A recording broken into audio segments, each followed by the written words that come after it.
21 নলছড় বিধানসভা কেন্দ্রের তক্সাপাড়া হাসপাতাল সংলগ্ন বাজারে জেলা কংগ্রেসের উদ্যোগে সংগঠিত হলো সংহতি পদযাত্রা। 21 নলছড় বিধানসভা কেন্দ্রের এবারে পঞ্চায়েত নির্বাচনের বিরোধীরা একটি প্রার্থী দিতে পারেননি, কারণ পুরো নলছড় জুড়ে ছিল এক স্পর্শকতা। বিরোধীরা যখন পঞ্চায়েত নির্বাচনের প্রার্থীতে যায় তখন দুষ্কৃতিকারীরা তাদের উপর আক্রমণ ও বাধা। কিন্তু 6 মাসের মধ্যেই বিরোধীদের এমন কি পরিবর্তন হলো দেখা গেল। আজ সোনামুড়া জেলা কংগ্রেস নলছড় তক্সাপাড়া হাসপাতাল সংলগ্ন বাজারে সংঘটিত হলো পদযাত্রা। দীর্ঘ 8 কিলোমিটার পথ অতিক্রম করে শিবনগর ইটভাটা চৌমুহনী এসে তাদের পদযাত্রা সমাপ্ত। তবে কংগ্রেসের পদযাত্রাকে কেন্দ্র করে নিরাপত্তা ব্যবস্থা ছিল অত্যন্ত কঠোর। ওই দিন সংঘটিত পদযাত্রায় উপস্থিত ছিলেন জেলা কংগ্রেস সভাপতি দীপক চক্রবর্তী, জেলা এসসি সভাপতি লক্ষণ দাস, জেনারেল সম্পাদক হাবুল মিয়া সহ আরো অন্যান্যরা।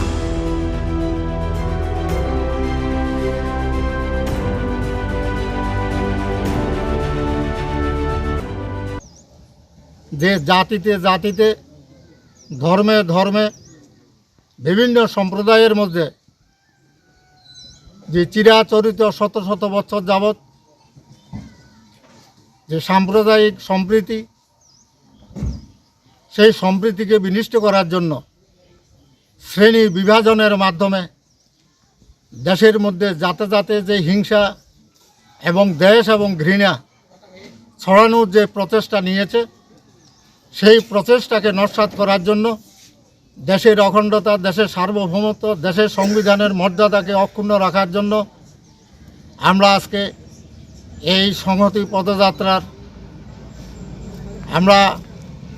আয়োজন করেছি এবং আমরা এই সংহতি পদযাত্রার মাধ্যমে সারা রাজ্যের এবং এই সোনামুড়া